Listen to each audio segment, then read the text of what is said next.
There you are. Perfect. Thank you very much, Pastor Detlef, and thank you everybody for joining in, and good morning. I see a few familiar names, but many more unfamiliar names. So given that I do not know you, I presume you might also not know me. I'm PJ Hanekom Petrus Johannes.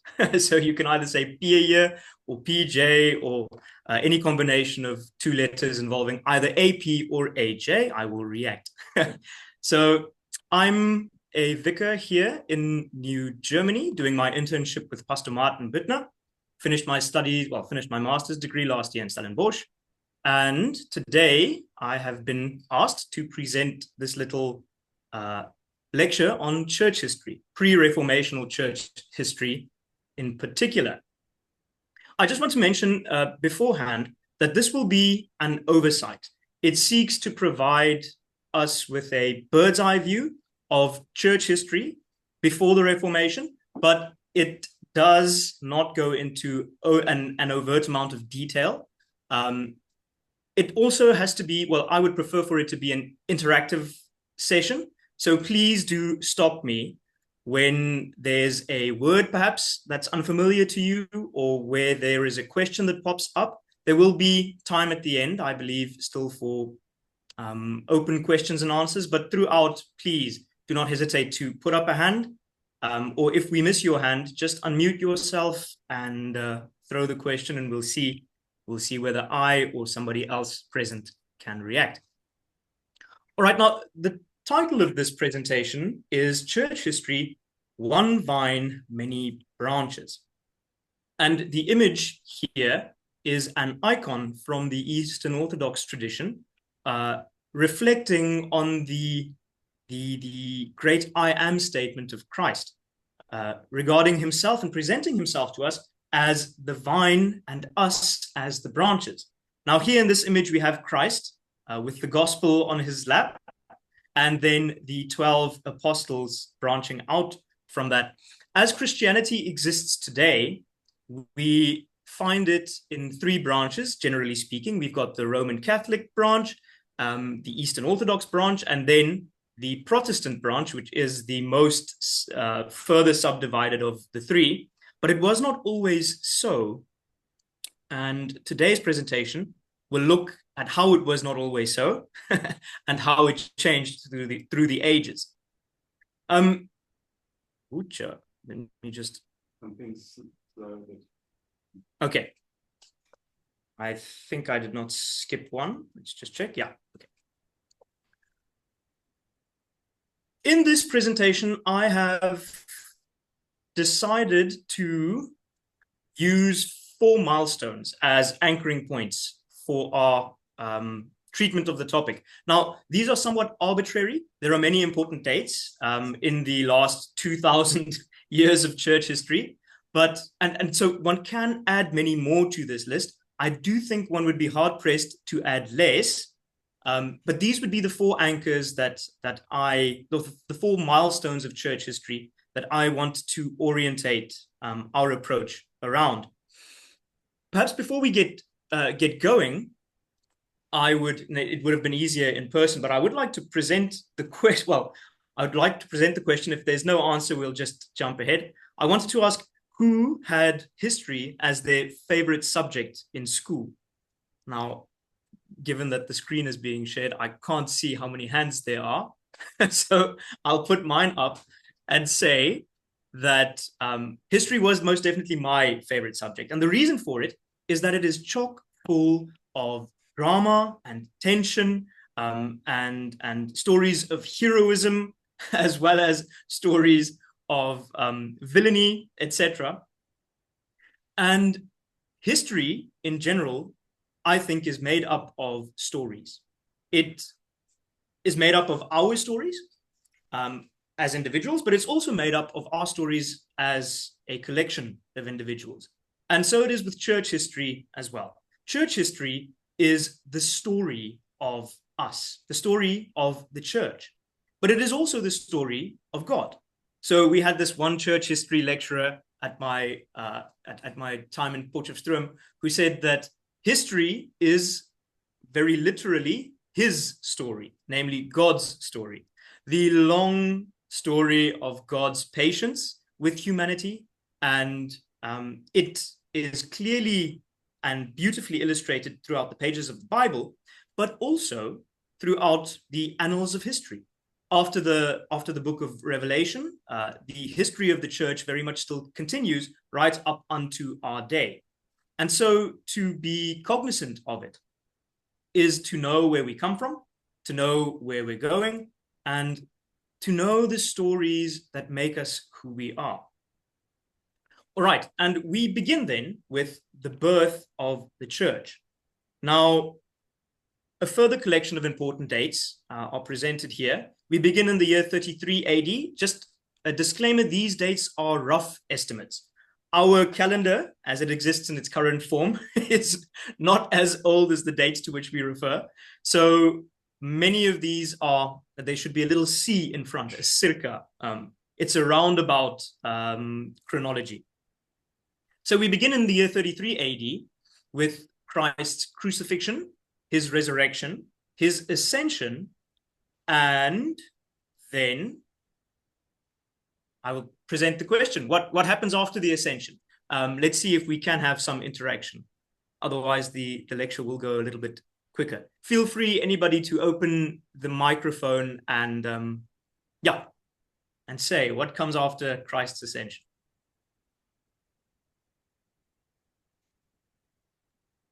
I would say that it's Chadi, Pentecost. Indeed, Pentecost, which is also known as the birthday of the church.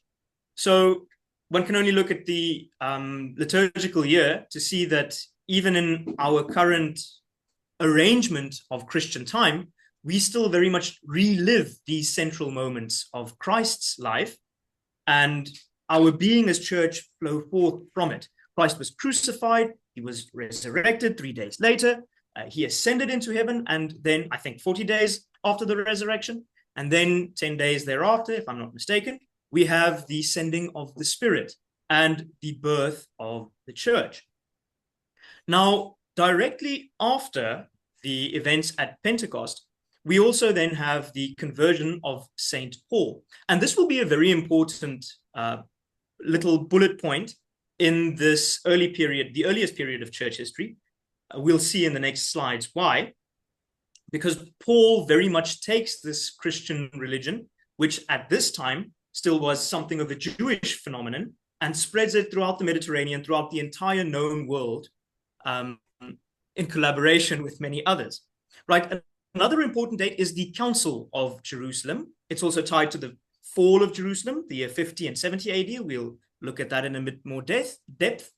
And then in 68, Paul passes away, and this apostolic period comes to an end, roughly, I would say, with the death of St. John. Again, we're uncertain about the precise date, but it's around about the turn of the century. 100, 110 AD, we're not completely certain. Okay, right, on to Paul. So initially, as was mentioned, the Christian faith originates in a very Jewish context. Christ, as well as all of his first disciples, were all Jews. And the very first Christians... PJ, yes. It's JP or PJ? PJ, I've got a question. Yes. On the previous slide, the Saint John you are talking about, which one? Can you say a little bit more about him? Yes, this would be John, the apostle. Probably also the John who authored the Gospel of John. Well, yeah. And then, it is the beloved disciple. So the John who died on the island, I believe, of Patmos. Okay, thank you. Sure. Okay. Christianity originated in a very Jewish setting, and the first church was very much tied to Jerusalem and its immediate surroundings. You can think back again to the narratives of the book of Acts, it is clear that the disciples congregating around Jerusalem, they're quite they're quite thunderstruck, one could say, by all of these events that happened right around Christ's resurrection and ascension. And only with the Feast of Pentecost, where there are roughly 3,000 converted and added to their number, do we see that the Christian faith is then spread out into the regions. It goes with those who were converted. But the organized spreading of the Christian faith is very much centered initially around the person of St. Paul. Initially, he was, how could one say, not at all, how could one say, gladly disposed towards this new religion. He regarded it as a sect, a small cult within the Jewish religion that was doing harm to the traditions of the forefathers. But in the year 34 AD, again roughly, on the road to Damascus to persecute Christians, Paul undergoes a conversion experience. And he then, from there on out, is well known as the apostle to the Gentiles. So as Christianity spreads out, one sees that there are two distinct impulses to the earliest expression of the Christian religion. One is a very Jewish expression, often associated with the person of St. Peter, headquartered, one could say, in Jerusalem. And then the other is very much tied to the person of St. Paul, who goes on these 4, roughly, missionary journeys. And we'll see in the next slide, takes this Christian faith from Jerusalem out into all the world. Now, this is also, how could one say, the locus of the old world. The Roman Empire did expand up into Britain and Germany, and further north into, a little bit further into Asia, up more into the Balkans, etc., down into Africa. But this was the heartland, one could say, of the Roman Empire and of the known world at that time. And so as Paul and his collaborators take the faith and spread it, they found congregations as they go. And as one looks at this map, one can see the names of very many of the epistles that we also have in the New Testament. So we have Ephesus, we have Corinth, we have Rome, we have Philippi, we have Thessalonica. So as these congregations were founded, the means by which they were kept in contact with was by means of letters. Unfortunately, emails were not available, and WhatsApp was not they could not create an endless amount of WhatsApp groups as we do today. So to counter this, Paul engaged in the writing of letters to these various congregations that were founded. And from there, we have more than half of the New Testament, which consists of these epistles. Now, as Christianity then spread, this tension between the Jewish expression and the Gentile expression also grew. One can see it already in the book of Acts, in the conflicts within the church and even amongst the apostles themselves, surrounding questions such as the observation of ceremonial laws from the Old Testament. Are new converts allowed to eat pork? Are they supposed to observe the Sabbath on the Saturday?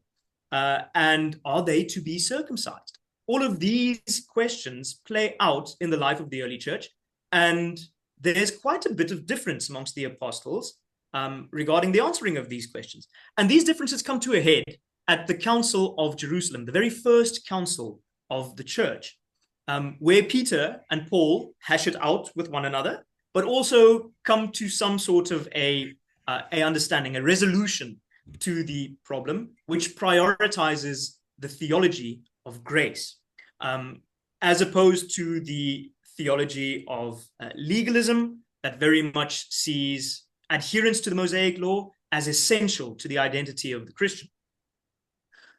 Now, after this point, the tensions still do take some time to be hashed out in the differing congregations. One can just look at the epistles of St. Paul to see time and again the legalist camp or the legalist position contrasted against the, shall one say, the sanctioned, the official position of the church.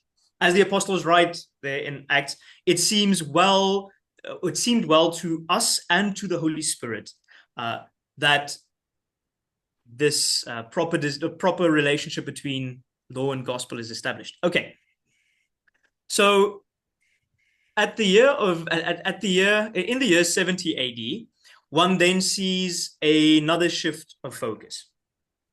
For very many years, the locus of the Christian faith has still been in Jerusalem. Temple worship was still attended by both Christians and Jews. And even according to Roman law, Christians were regarded as a sect of the Jewish faith. Accordingly, persecution at this time was also something that was mainly led by Jews. Think back again to Paul. He was a Jew, he was a Pharisee, and he very much was persecuting the early church as a sect within Judaism. But this all changes after the year 70 AD, when there is a rebellion in Judea and Samaria, what is today Palestine, by the Jews, and it is a rebellion which is then put down by the Roman authorities, and Jerusalem is sacked, the temple is destroyed, and the Jews are expelled from the Holy Land.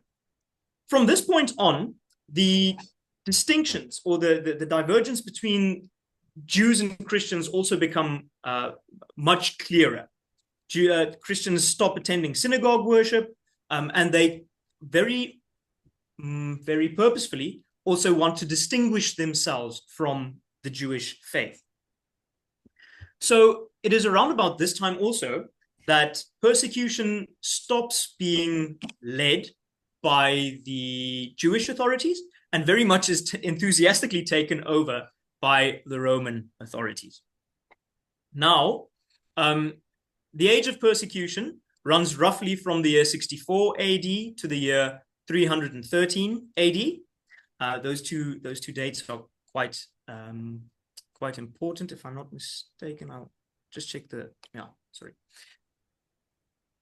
Emperor Nero is probably one of the most infamous Roman emperors who enthusiastically persecuted Christians and also designated the Christian religion as a religio illitica, an illegal religion, one of the very, very few religions throughout the entire Roman Empire that were regarded as illegal. The reason for this was that Christians were subversive in the eyes of the Romans in more than one sense. Firstly, they were pacifists, which to the Romans was quite a difficult pill to swallow, given that they are a thoroughly militaristic society, and loyalty to the empire requires active and enthusiastic military service in many instances.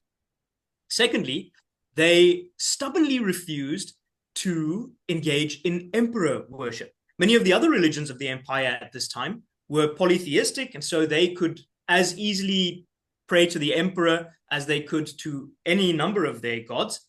But the Christians took a very, very hard stance upon this point. Actually, later today, I believe we'll be touching, in the lecture on the Kyrie, there might be interesting further elaboration on how that little song, as we have it today, originates also from this period of rebellion against the idea that the emperor is Lord, and contrasting it rather with the statement that Christ is Lord. Another interesting fact is just that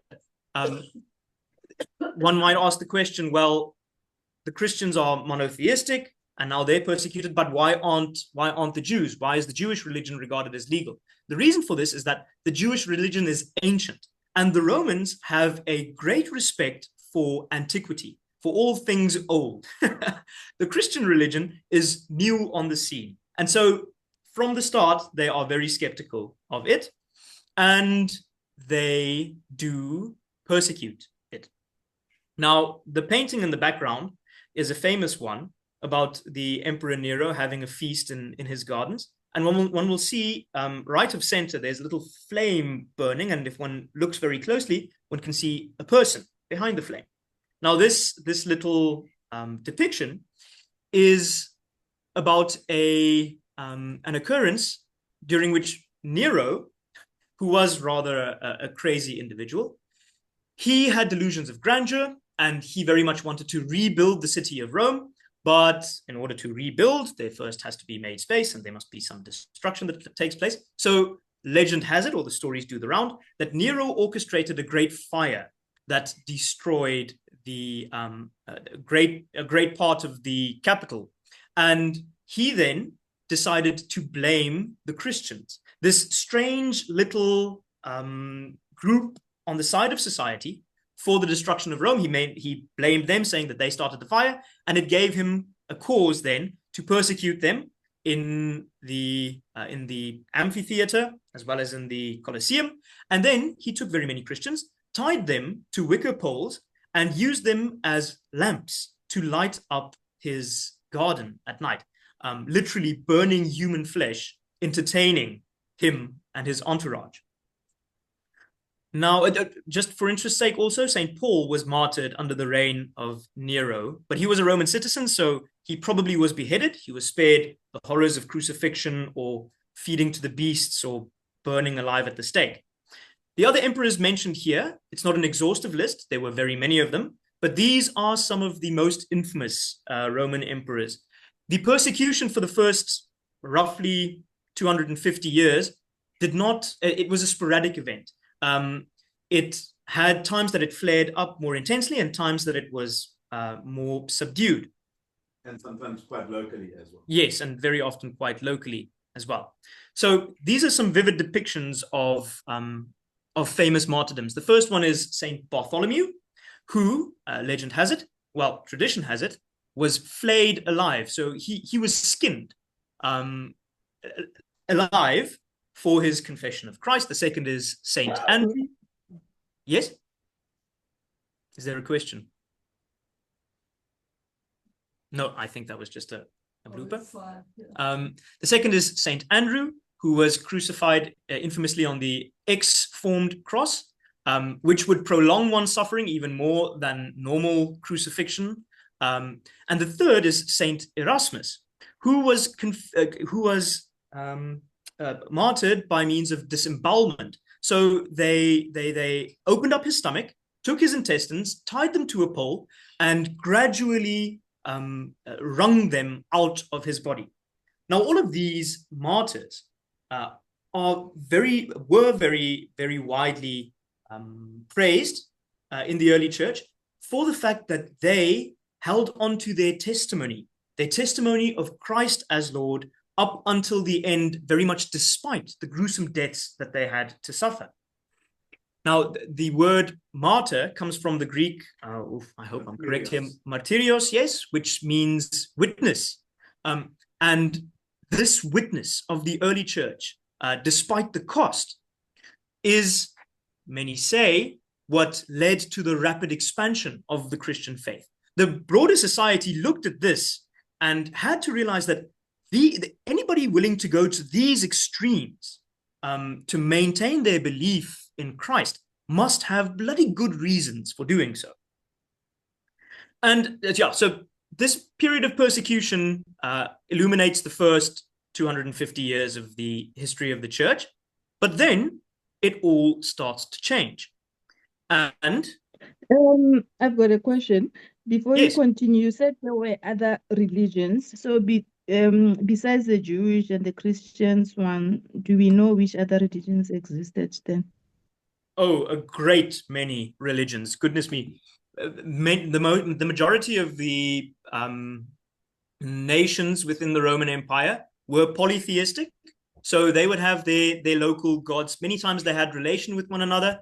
For instance, the Greeks would have the Greek pantheon, of which Zeus would be the king of the gods. But then the Romans would have the Roman pantheon. Many of their gods would have links to the Greek expressions. They would regard it as just a different expression of the same divine beings. And then the Egyptians came with their unique pantheon.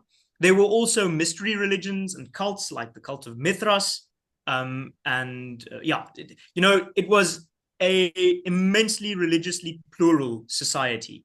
Monotheism was very much the exception to the rule.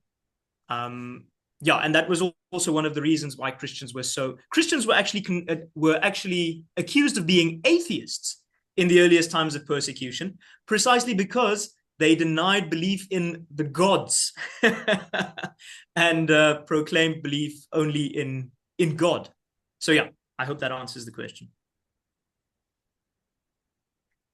Thank you. Welcome.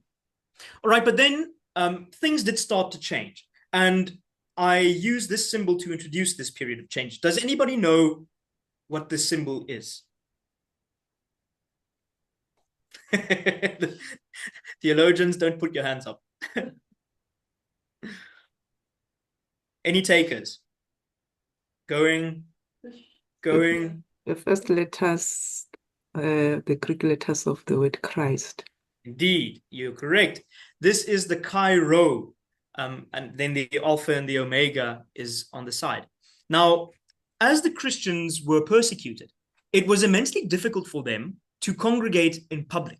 So they, especially in the city of Rome, went underground into the catacombs, literally the place where people were buried, hundreds upon hundreds of corpses just stuffed into the walls.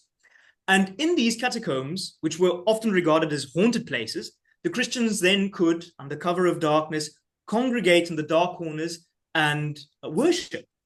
But to designate then places where they would congregate, they would use symbols. The ichthus, the fish, would be one of them, a very famous one of them. The cross, obviously, another one of them. And this, the Chi Rho, they would be little codes that show people making their way through the catacombs where you are to gather for the Christian worship. And it comes from, as Kadi just mentioned, the Greek word Christos, Christ. You'll see that the first letter, the Chi, is an X, and the Chi, and then the second letter, Rho, is the R. So combining those two, you have C-R, Chi Rho, Christ. But there is also, now, how does this tie into the end of Christian persecution? Can I just ask a question, please? Yes, please. Yeah. Oh, I thought that this symbol came after Constantine, Emperor Constantine. So it was there, it was used even before, long before. Indeed, it was used long before Constantine, but you have brought us to our next slide because it did gain fame or perhaps even infamy in the person of Constantine the Great, the very first, is debatable, but the very first Christian emperor. Okay. Very debatable. Very debatable, yes. So, in the year, okay, let me give perhaps some context here. In the Roman Empire, with the death of emperors, there were quite a few periods of significant political turmoil. One of them occurred around the lifetime of this man, Constantine. Now, he himself was a pagan, the son of a pagan general, a pagan emperor who was ruling the western part of the Roman Empire, but his mother was a Christian.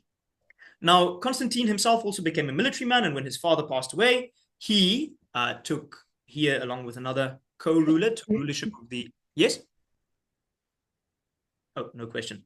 He took rulership of the Western Roman Empire, but he then had conflict with the emperor in the east, Maxentius, and these two came to the conflict between these two came to a head in the year 312 AD, just outside of Rome, at the Battle of the Milvian Bridge. Now, here legend introduces itself, legend and tradition. So the church historian Eusebius recounts the story sometime after the fact as such, that Constantine, on the eve of battle, had a vision or a dream. In this dream, he saw the Chi-Rho on a banner, and at the bottom of the banner, there were the Latin words in hoc signo vinces, which translates to, in this sign, conquer, or by this sign, victory. And Constantine, being a pagan, a Roman pagan in the military, being a very superstitious man, took this as some sort of a sign. So he then mandated his soldiers to take the letters, the Chi-Rho, and to paint it onto their shields on the eve of battle. The next day, he met Maxentius, and he won the Battle of the Milvian Bridge, took control of Rome, and became sole ruler of both the Eastern and the Western Empire, so of the entire Roman Empire. Now, Constantine, after the fact, then, again, legend has it, attributed this victory to divine favor. He saw the vision as a promise from God that if he becomes a Christian, or if he becomes well disposed towards the Christians, he will become ruler of the empire. And one then sees this also play out in Constantine's governance. So a year after the Battle of the Milvian Bridge, Constantine issues the Edict of Milan, which is a piece of legislation that for the first time in, again, roughly 250 years, makes the Christian religion legal. So something that is not to be persecuted by the state anymore. It provides, after hundreds of years of suffering and rough persecution, a breathing space for the church to publicly engage in worship. It's important to note that Constantine himself, he was only baptized on his deathbed. So there is some debate as to whether one should call Constantine the first Christian emperor, because according to very many views in the early church, he only truly became Christian on his deathbed. But I think it is non-controversial to say that he did become very much well-disposed towards the Christian faith. He also sat in at the First Ecumenical Council in Nicaea. But Christianity only became the state religion of the Roman Empire in 380 with the Edict of Thessalonica under another emperor, Emperor Theodosius. So it is from here that the narrative starts to change and that we begin to encounter this phenomenon of the state church, state-led Christianity. Oh, we've got a question. When did Constantine die? If I'm not mistaken, Constantine died in the year 337 AD. Yes. And after his, we'll get back to this period of Constantine's death in a short while, but we now move on to the second milestone, and that is the Nicene Council. So, after Christianity has been regarded a legal religion, it allowed also for more orderly, how could one say, organization of the church. And it also, well, in the year 325, then, one sees the very first ecumenical council being held. Now, it must be mentioned that Christianity spread far and wide throughout the empire.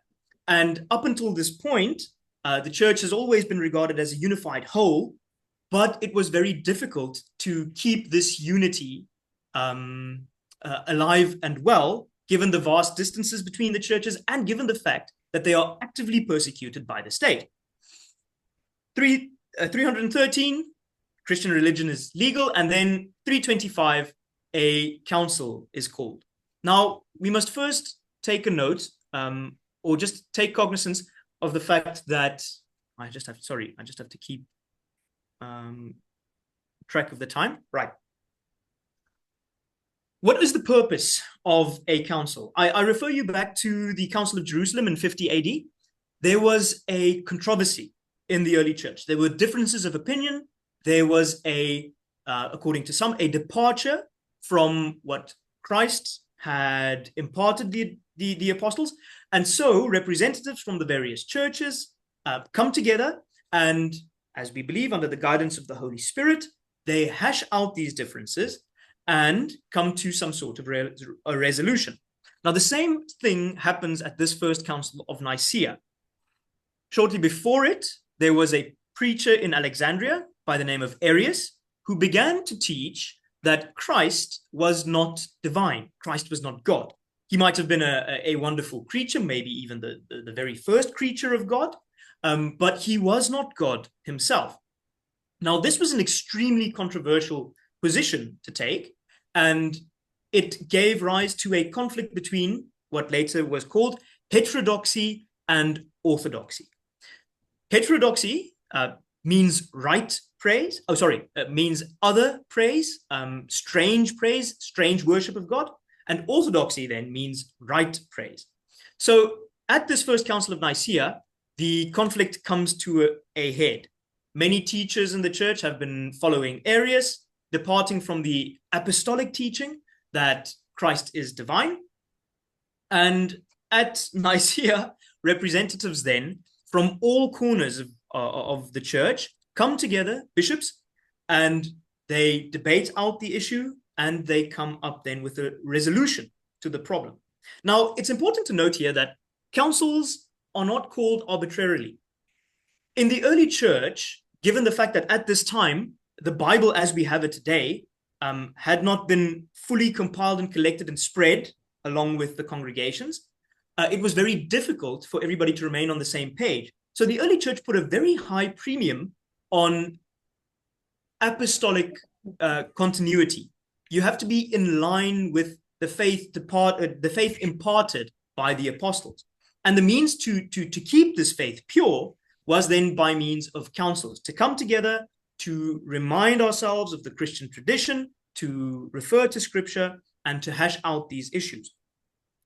The First Council of Constantinople, which took place a short while thereafter, then produced what we call the Nicene Creed, which is still proclaimed by us today and by Christians throughout the ages as the standard of orthodoxy, the basic foundation of what it means to be an Orthodox Christian and not to be heterodox.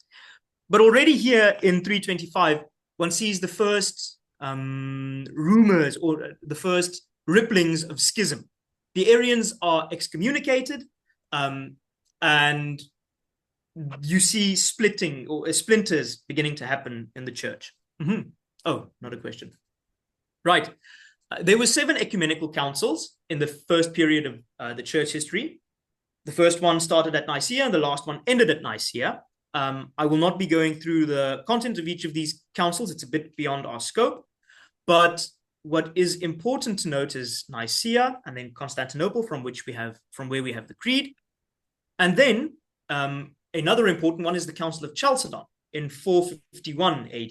Again, they come together to hash out the other difficult and contentious theological question of Christ's humanity and his divinity, and the relation between the two. Now, differences at the Council of Chalcedon gave rise to the first, how could one say, the first schism amongst the Orthodox. So when Arius and the Arians came to the scene, they were regarded and acknowledged as heterodox. They are other than, or they are teaching something clearly different from what the apostles and Christ himself taught. But here at Chalcedon, there's a sadder schism that takes place because of differences in language, primarily.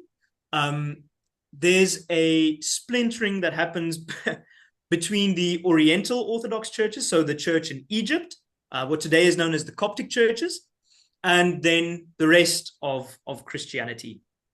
So again, there's this ripple effect of, yes, in general we have unity, but there are also these warning signs of division and schism.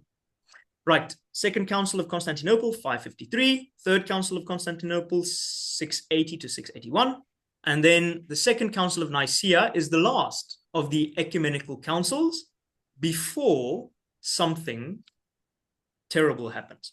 Okay, but to preempt it, we just look at this little depiction of the branches of Christianity. So from the year 33 to 1054 AD, you only have the church. You don't have different denominations. You don't have different theological traditions as such. You have one unified church. You've got the heterodox and the orthodox. Then, okay, in 451, as we mentioned, the Coptic church breaks off. But the first serious, meaningful split in orthodoxy happens in the year 1054, when you have the Great Schism, where the Eastern and the Western churches break off from one another and give rise to what is today known as the Roman Catholic Church and the Eastern Orthodox Church. For our purposes, or for the purposes of simplicity, we can note that the Eastern Orthodox Church has not undergone meaningful schism since then. Well, one can debate about the situation after 2014 with the Ukrainian Orthodox Church, but that's getting into the weeds. We won't go there. With the Roman Catholic Church, though, there was another very significant split that occurred. And commonly, it is dated to the year 1517, but I think a much more reasonable dating would be either the year 1521 or the year 1529, when respectively Luther was excommunicated, and when 1529 at the Diet of Speyer, you had Lutheran princes who protested the decision of the emperor to return to the Catholic Church, and that gave rise to what was initially called the Protestant Church, what we now know as the Lutheran Church. And from there, various different splinterings occurred, but that's Reformation history, and we won't get into that at much depth. First, to the Great Schism. This is let's call it an ecclesiastical map. It gives you a rough outline of how Christianity was spread throughout the Roman Empire. Now, in many of these areas, you didn't have Roman rule, but you did have a Christian presence. And with the Great Schism, Christianity divided along these lines. Eastern Orthodox in the east, headquartered in Constantinople, under the... Do we have a question there? Okay. Under the leadership, in some sense, of the Patriarch of Constantinople. And in the West, then, you had the Roman Catholic Church, headquartered in Rome and under the leadership of the Bishop of Rome, also known as the Pope. Now, with the Great Schism, one sees two very distinct expressions of Christianity developing separately from one another. In the East, the majority, or the main language of theology is Greek. In the West, the main language very quickly becomes Latin. In the East, you have this great city of Constantinople and the great church of the Hagia Sophia. Today it is a mosque, but way back when, it was the greatest church in all of Christendom. And in the West, you have Rome. Today it is St. Peter's Basilica. Previously, it was a much more humble church. In the West, you've got the Pope. In the East, you've got the Patriarch. Now, just a note there, the Patriarch, he's the leader of the Eastern Orthodox Church, but not in the same sense as the Bishop of Rome is the leader of the Catholic Church. The Patriarch is very much a first among equals. So he does not have the same level of authority that the Pope would have in the West. It was actually one of the big points of contention that led to the schism.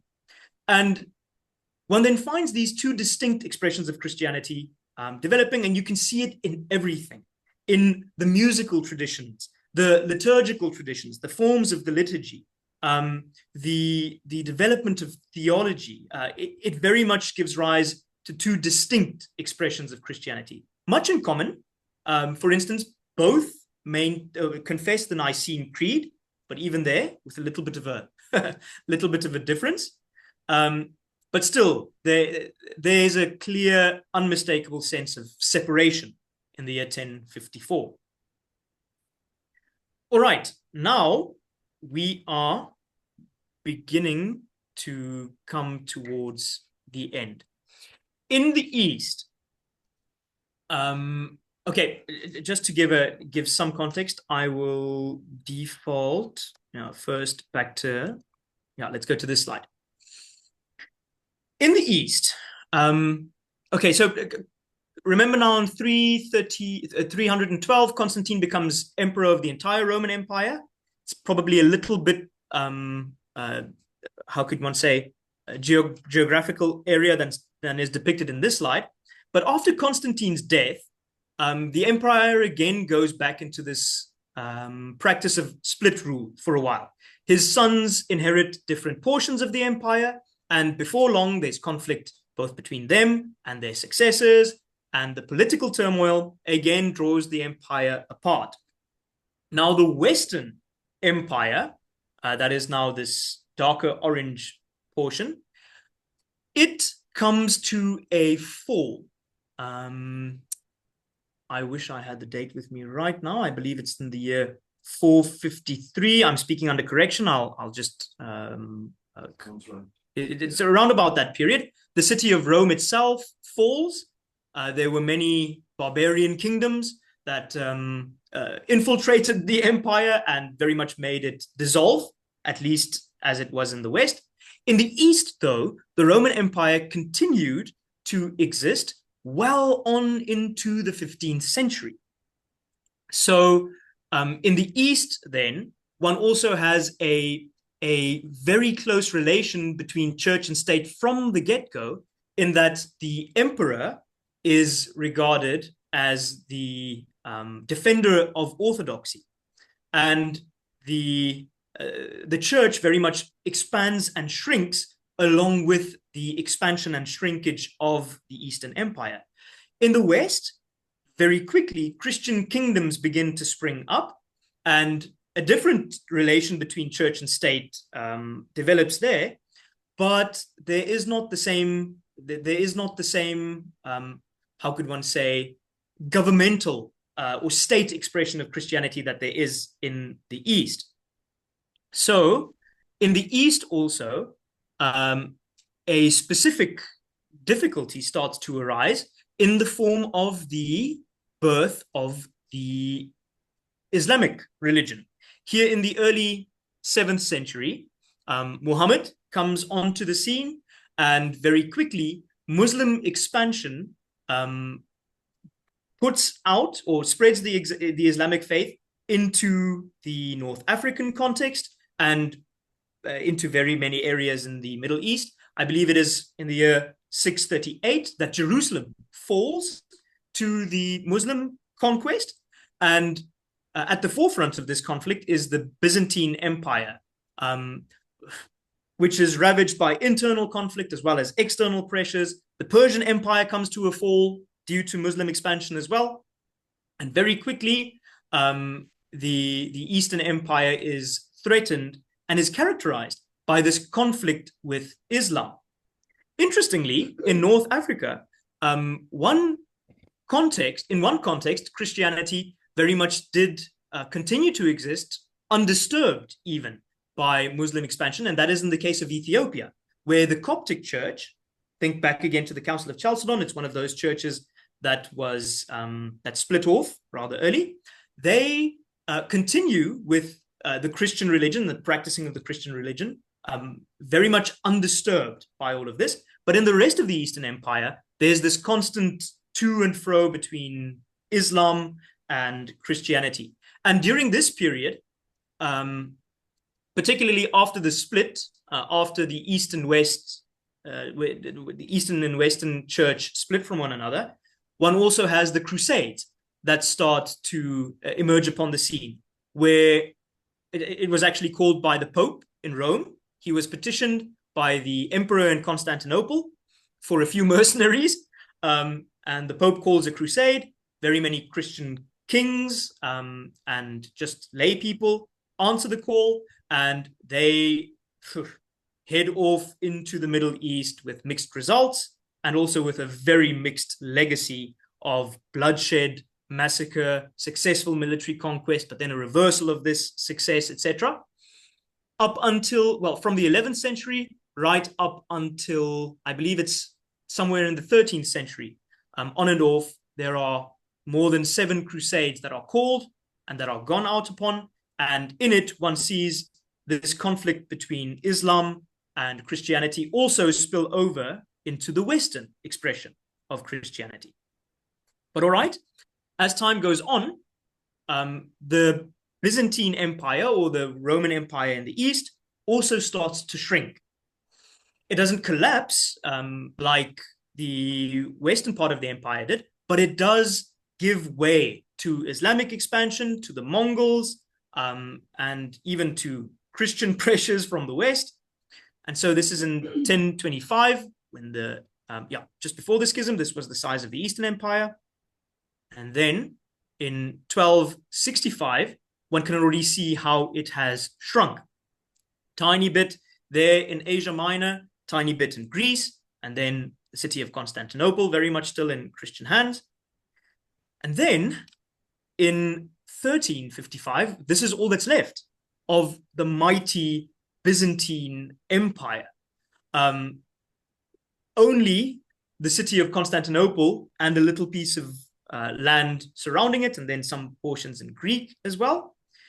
And this continues up until to the year 1453, when finally the city of Constantinople falls to the Turks, which is also a Muslim empire.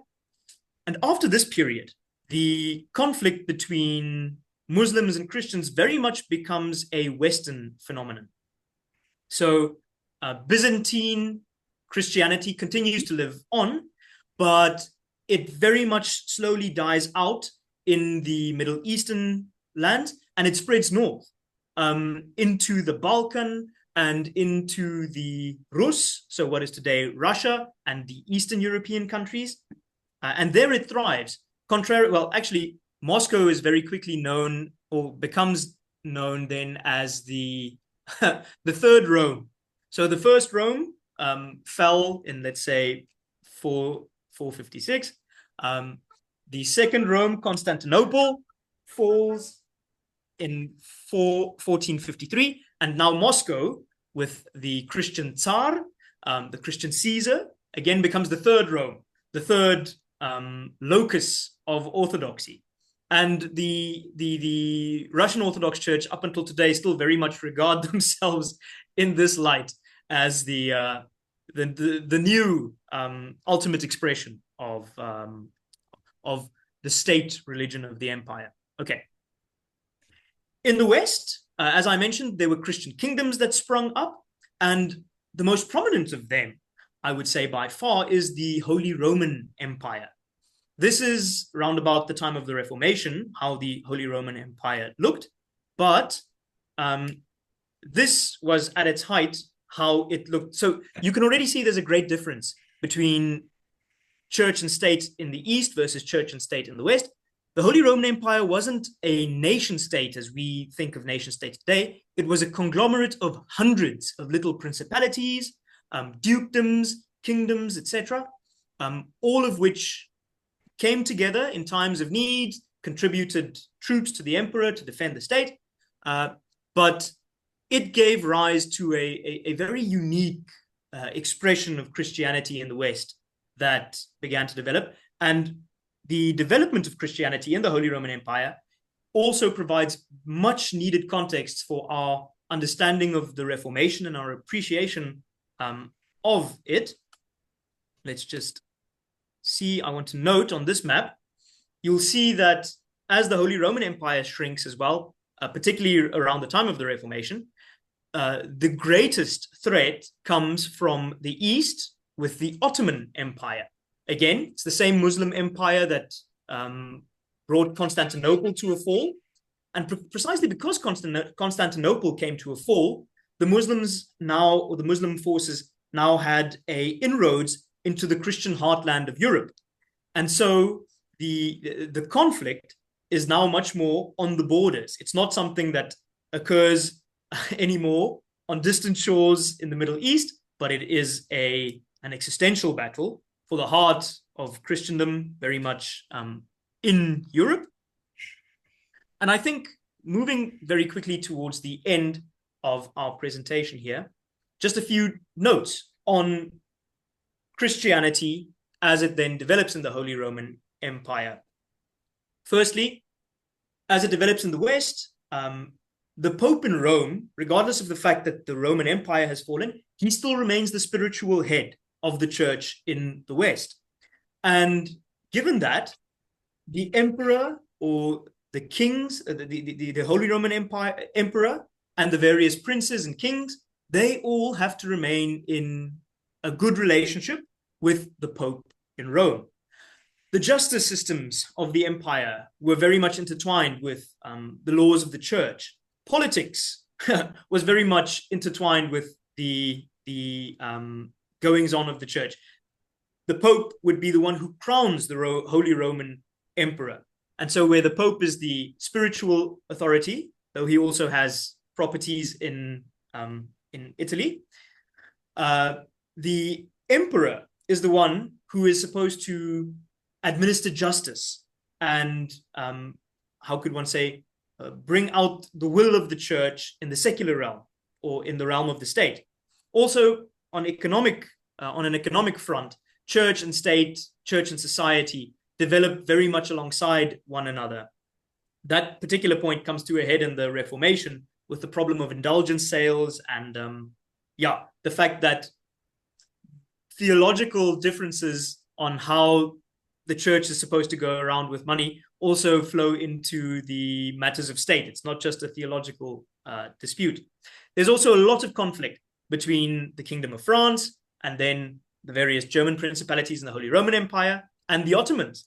Geopolitical tensions, wars amongst Christians and Muslims, all of this gives rise to an immensely turbulent period immediately before the Reformation. And it very much gives rise to the situation in which the Reformation then spreads like a wildfire.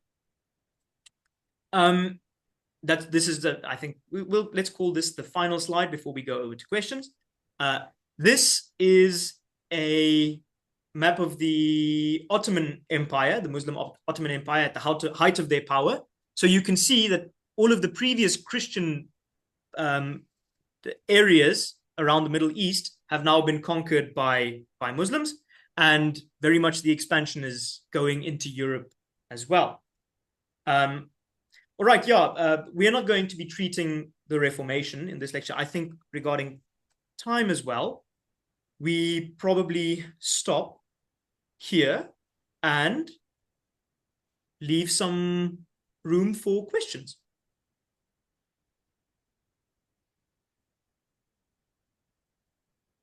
Let me stop the share. My question is, when you were showing that slide that shows the breakaways from the church, did you say the Protestant is today's Lutheran Church? Or did I not hear that properly? You heard that correctly, but I must confess, there was a little bit of a polemical edge to my statement there. So let me just get to the slide of the branches. Okay.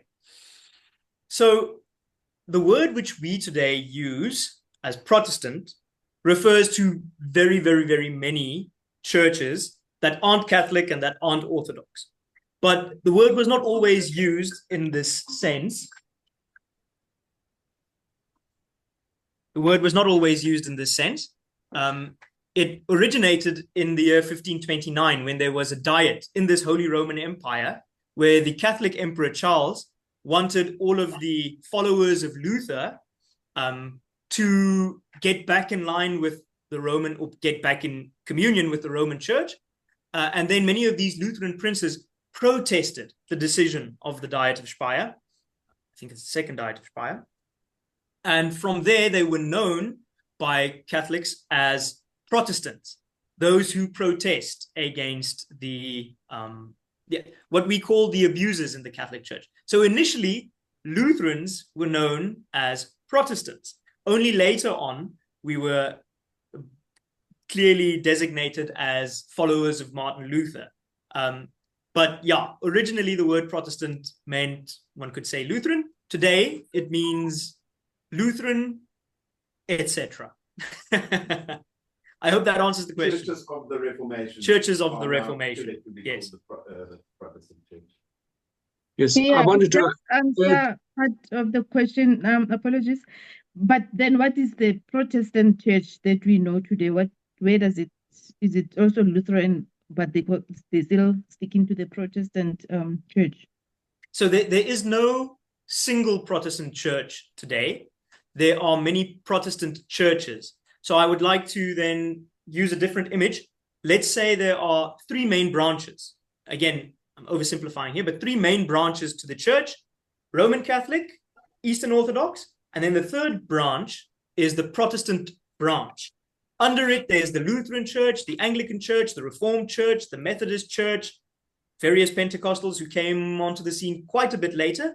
But yes, the churches of the Reformation are all called Protestant churches, but it's not a single entity anymore. Okay, thank you. I wanted to add one other aspect, and that is with regard to the Eastern Orthodox churches. What is very important after the split, that while the Western churches, the Catholic Church, used Latin, they used the local languages from the beginning in their mission. And also the Eastern Orthodox Church founded other local churches, the Bulgarian Church, the Romanian Church, the Greek Orthodox Church, the Russian Orthodox Church, and they were very nationalistic. And I think one can imply it even today with the war between Russia and the Ukraine, that the Archbishop of Moscow blesses the war because of the nationalist thinking, the war against the Ukraine. And the churches in the West were not so national, they were more universal, the Catholic Church, and not so nationalist. Well, definitely there's a great element of truth in that. In the Eastern Orthodox Church, definitely there is this more nationalistic, how could one say, impulse, attitude. But the Eastern Orthodox Church is also, it's a union, or it's a communion of, they call it autocephalous churches, which does not mean autonomous. They all are part of a combined whole, but each local church is headed by the patriarch. For instance, the Russian Orthodox Church is headed by the patriarch in Moscow, and accordingly, they have much more independence than it was the case in the West. In the West, the Pope, the Bishop of Rome, was very much the center of unity for the church, and his word at the end of the day was the one that settled theological disputes. In the East, they had it's actually a fascinating church in that theologically, one could say that they underwent very little to no significant change after the first 7 ecumenical councils. They stopped developing significant theological changes after that last council of Nicaea, and they stick to that heritage. Whereas in the West, much more development took place, and much more change as well. So in the East, then, with the Russian Church, well, as you mentioned, with the languages, that is also something interesting. Initially, Greek did dominate the Eastern Church, but especially as it started to spread into the Slavic regions, it quickly, Greek was no longer a widely spoken dialect, so quickly other languages started to develop. And as you mentioned, they were from an earlier point already more favorably disposed to the language of the common man, opposed to the West.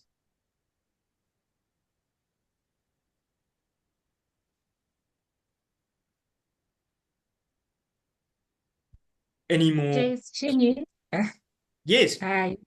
I just have a question on the Eastern Orthodox churches. Are they quite popular in South Africa? What would be an example of one? I know we kind of know some Russian churches, but what are the main examples of the Eastern Orthodox churches today?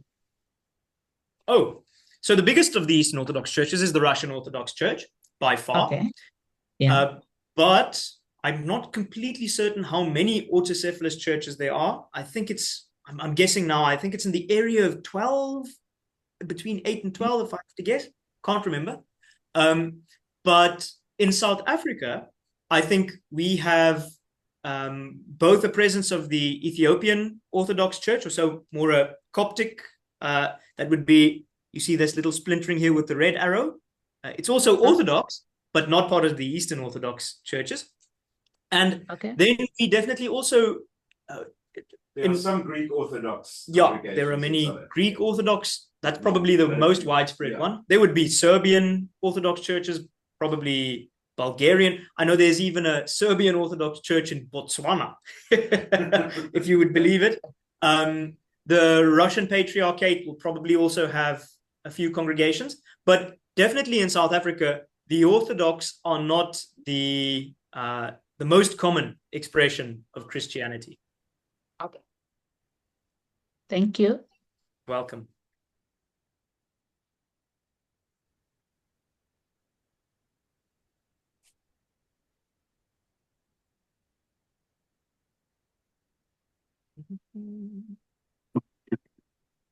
So the difference, is it the use of Latin and Greek, or there's something different between the two arms of this? That is the Roman Catholic and the Orthodox Church. Come again? What are the major differences or the main differences between the East and the Western Church? Is it the language, or is there something more substantial? Quite a lot. There are quite a lot of differences. I would say that to some extent, the Roman Catholic and the Eastern Orthodox churches have more in common with one another than they do with Protestants. But there are still significant differences. For instance, Eastern Orthodoxy does not believe in the doctrine of purgatory, whereas the Roman Catholic Church really do have it as a central element of their thinking. This idea that you do not only have heaven and hell, but you've got this intermediate period or place of purgatory. The Orthodox don't hold to that at all. The linguistic differences are not as extreme today at all, because these autocephalous churches have their own languages in which they speak, and the Roman Catholic Church has long since abandoned Latin.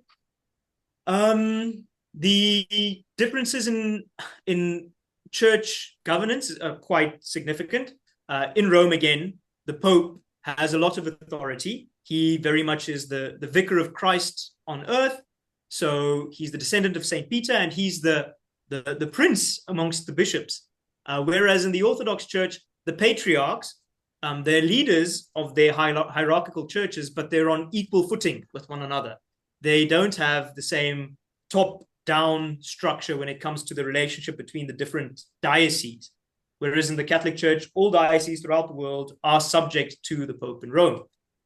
And then there are also one early theological difference is regarding the filioque. So I mentioned that both churches confess the Nicene Creed, and this is true.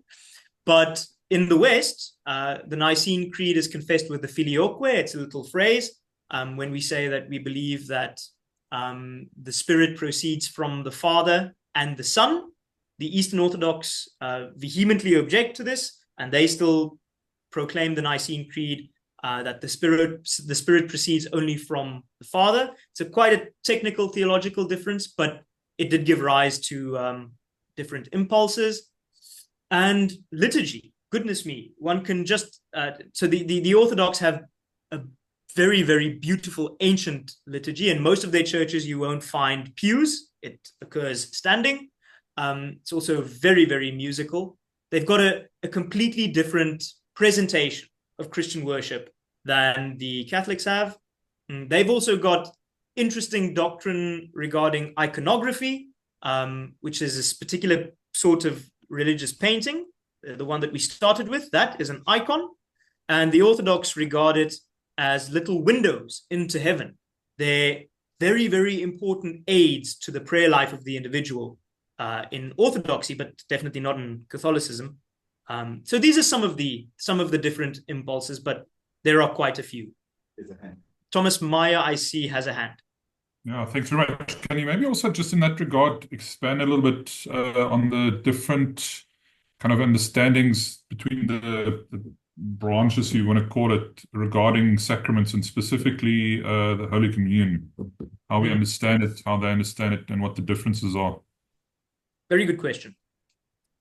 Very good question. So regarding both Roman Catholic and Eastern Orthodox communion theology, I think, again, well, this is a difficult one to make a sweeping statement about, but both believe very passionately in the real and true presence of Christ in the Eucharist. Both also practice closed communion. So if you are not a member of the church, then you are barred from communion. For instance, in the conflict now between Ukraine and Russia, because of the conflict between Ukraine and Russia, the Patriarch in Constantinople and the Patriarch in Moscow are not on speaking terms with one another. And given this, and the anathemas that come with it, even though members of the Patriarchate of Constantinople are Orthodox, they can't partake of communion in the Russian Orthodox Church because there's this tension. But then also, obviously, Roman Catholics can't have Orthodox communion, Orthodox can't have Catholic communion. There's a closed practice. But there are also theological differences in that in the West, just generally speaking, during the Middle Ages, there was a lot of very, very technical, very philosophical, theological elaboration, amongst other things on the doctrine of Christ's presence in the Eucharist. Catholics hold to the view of transubstantiation, which is a very complex philosophical conception in which Christ is regarded to be present in the bread and the wine, to the extent that there is no real bread and there is no real wine. It is purely Christ, his body, blood, soul, and divinity, as they would say. So the bread is only, it looks like bread to us and it tastes like bread to us, but it isn't bread. Same with the wine. Looks like wine to us, tastes like wine, but it isn't. The Orthodox do not have this rigid philosophical system through which they read Christ's presence into the Eucharist. They also have a different way of celebrating the Eucharist. They would have this little spoon. So the piece of bread is prayed over and sanctified, and the supper is instituted.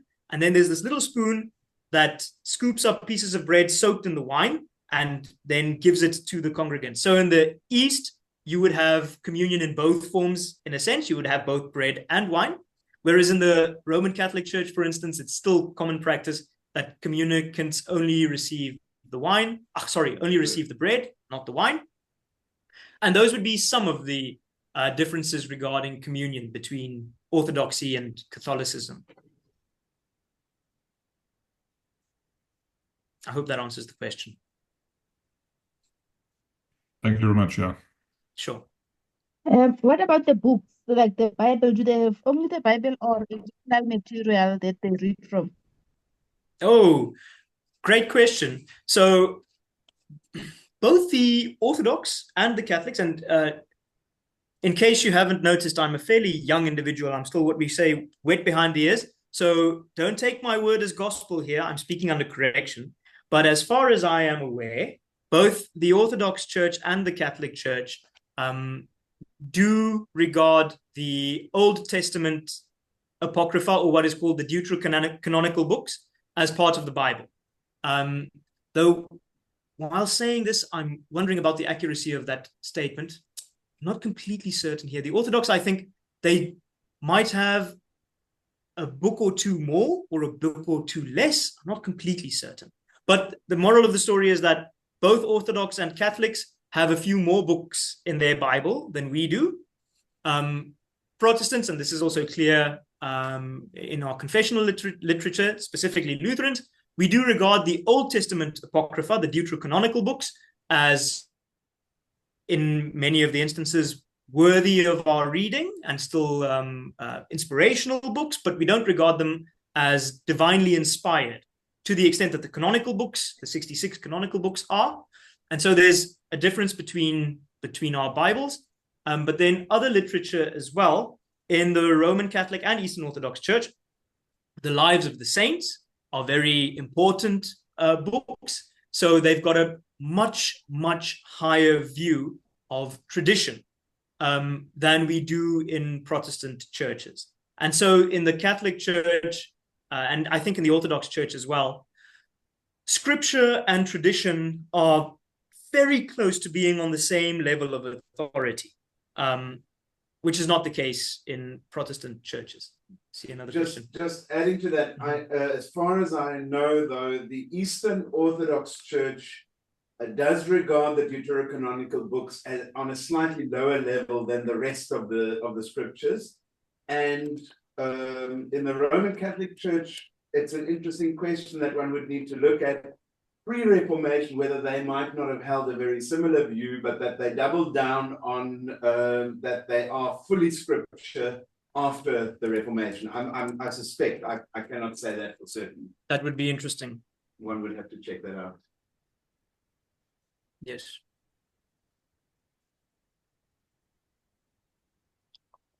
Can I just I add missed another out on the last part. What Martin said on the last part. Sorry, am I not? Let me come closer to the microphone. What I said is the Eastern Orthodox Church certainly regards those Old Testament Apocrypha or Deuterocanonical books as sort of a second tier, not fully scripture, but almost. In the Roman Catholic tradition, certainly after the Reformation, they very much elevated them to exactly the same level, virtually as the rest of the 66 books of scripture that we as Protestants hold to. But an interesting question would be to ask, was that the case in the Roman Catholic Church before the Reformation as well? Or was this just a development that happened afterwards in order to differentiate themselves from the Protestant Reformation? Thank you. Can I add another, just a comment, actually linking up to one of the earlier comments or questions related to the question of the names or words used to describe the different branches. I think with the very many Protestant churches and denominations around, you will find that a lot of words that have come up now here are often used in different names in different ways to, for example, the word Protestant. There are some Christian churches that have that word Protestant in their name. That doesn't mean that they are more Protestant than other branches of the broader speaking Protestant denomination. In fact, I mean, a lot of the words that are being used to describe often gets grabbed by a certain group and made as their name. There's even a church that calls themselves the Universal Church of Christ, more of a cult than an actual church. Where, of course, we also in theology speak of the Universal Church of Christ being all Christians in all ages, in all different branches of the Christian tradition, as being the Universal Church of Christ. In general, one can also differentiate between the use of some of these words with a capital. For example, the word Catholic. The word Catholic with a capital C would always refer to the Roman Catholic Church, even without putting the word Roman in front of it. Whereas in the with a small c is more of a descriptor than a title or a name. And then, for example, some of the Protestant denominations, when they say the Apostles' Creed, for example, would retain that word Catholic, where we in our particular Lutheran tradition, we would say the Holy Christian Church.